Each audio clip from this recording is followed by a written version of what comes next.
This is 95.3 Business Now. Thursday, the 25th of January, and a warm welcome to Business Now, everyone. I am Army J. Falorshaw. These are your business quick takes. Nigeria's Central Bank Governor Olayemi Cardoso says the country's headline inflation is expected to decline to 21.4% in 2024 due to the CBN's inflation targeting policy, which aims to rein in inflationary pressures. Speaking at the launch of the Nigerian Economic Summit Group Macroeconomic Outlook Report for 2024, Cardoso says inflation targeting will help the government in its battle against rising level of which hit 28.9% in December. In South Africa, headline inflation rate fell for a second straight month last month, giving the central bank food for thought ahead of its monetary policy decision that's expected to remain unchanged at a 2009 high later this week. A Pretoria-based Statistics South Africa said on Wednesday that the country's consumer price index rose 5.1% in December from a year earlier, compared with 5.5% the month before. That's the lowest level since August 2023. The median estate of a teen economist in a Bloomberg survey was 5.2%. And the latest data means that South Africa's inflation has moved closer to the 4.5% midpoint of the Reserve Bank's target band, where it prefers to anchor expectations, but is unlikely to persuade policymakers to cut rates. The Nigerian Bureau of Public Enterprises is currently carrying out transactions for the sale of 5 power plants under the National Integrated Power Project at a cost of about $1.15 billion. Although sources familiar with the development explained that the cost of a plant should exceed $5 billion based on the international benchmark, they disclosed that the BPE was planning to sell the facilities at a price that is little above $1.1 billion. The acting director general of BP, Ignatius Ayewo, says the transaction at an undisclosed price is ongoing and that it is not concluded. The Presidential Committee on Fiscal Policy and Tax Reforms is proposing the use of unstructured supplementary service data, otherwise known as USSD, and other digital channels for the payment of taxes and levies across the federal, state, and local governments in Nigeria. The chairman of the committee, Taiwo Oyedele, disclosed that part of the proposals being sent to the government was to cancel many of the current taxes that have become burdensome to Nigerians, harmonize the few that are justifiable, and digitize the collection process with multiple channels, including the use of USSD codes to drive efficiency, reduce leakages, and promote accountability.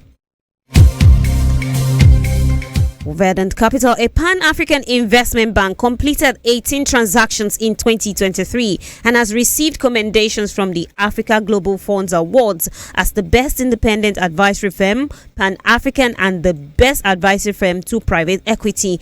Last year, Verdant Capital further strengthened its Pan-African franchise, completing 5 transactions in South Africa, 2 in other Southern African Development Community or SADC countries, 8 in East Africa, and 3 in West Africa.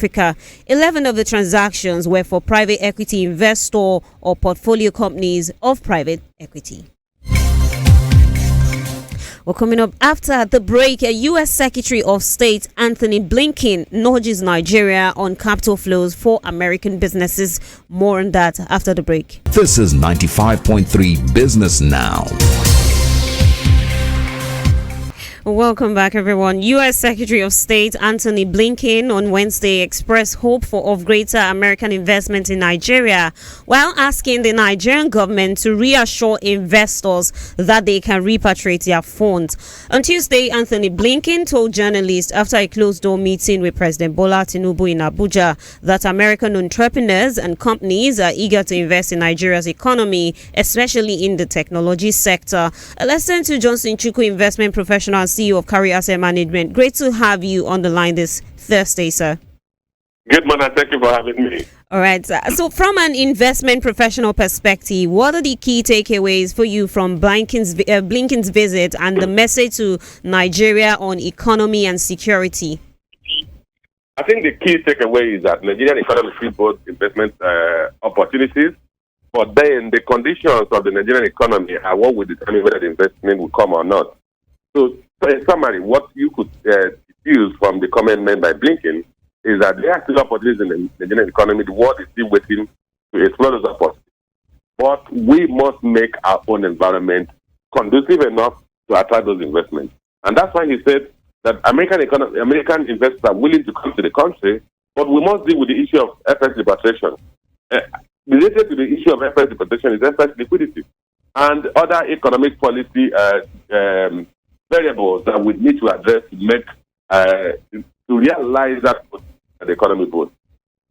So Blinken also announced that the American companies are ready to invest in Nigeria, particularly in the tech space. What's your take on that? Yeah, it was expected.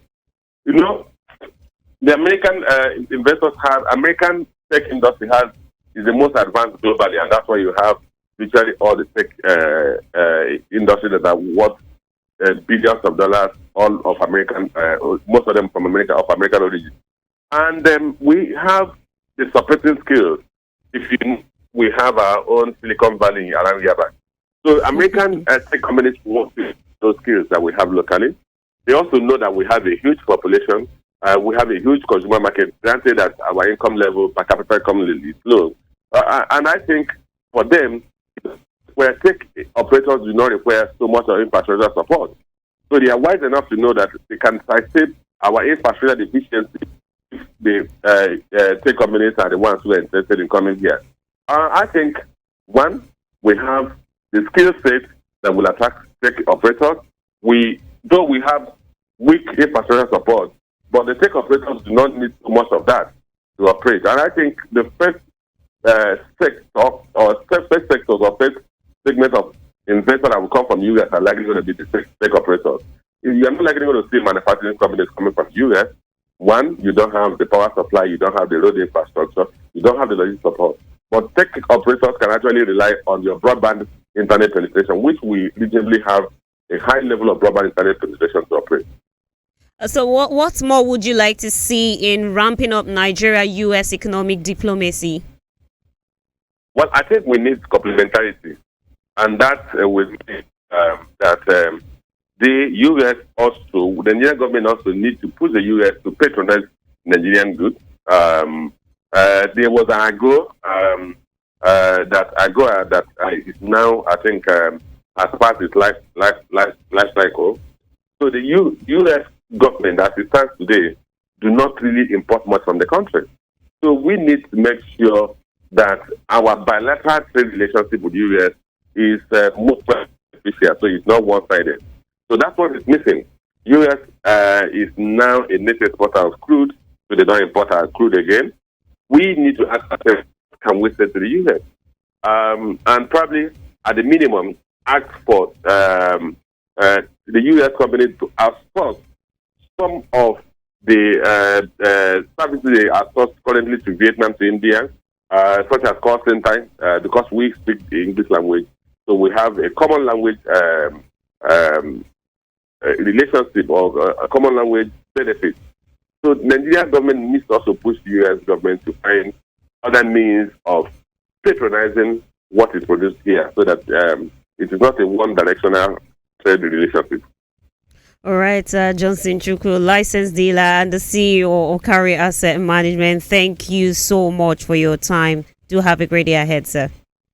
Thank you for having me. All right. So let's give you a brief of Wednesday's trading day. The bullish momentum in the domestic equities market grew stronger as investors continue to seek bargains in Dangote Cement, 6.49% there, Jitco 0.47%. We've got Boa Cement, 9.98%, Transcorp also a positive 4.51%, and Boa Foods with 5.59%. Consequently, the NGX main index advanced by a whooping 3.0% to a record high of 101,571.11 points. That's the highest point in the Nigerian history. So we'll quickly look at foreign exchange. The naira depreciated by 0.4% to 882 naira 24 kobo against the US dollar at the Nigerian Autonomous Foreign Exchange Market.